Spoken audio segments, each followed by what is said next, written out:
Hey friends, if you encounter the error, your browser does not support the audio element, then please watch this video. I will guide you through the resolutions. The first solution is to unmute the website, okay? So let us say that this was the website and let's say that you were playing some video here. Okay, so this might have been muted, just unmute it, okay? By clicking on it again.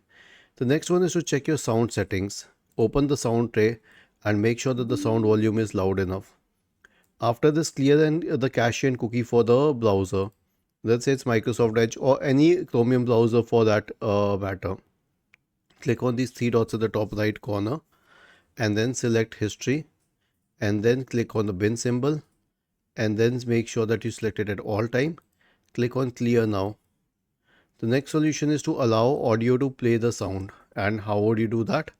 So right click on the start button, select settings from the menu, go to the system tab, select sound and make sure that the right device is selected. And lastly, check for driver update. How would you do that? Search for device manager and then select device manager. Expand the list for audio, outputs and inputs. Right click on it and then select update driver. Was this helpful? If yes, then please subscribe to the channel. If not, then let us know in the comment section of the video on how we could help you further. Thank you for watching this video and have a nice day.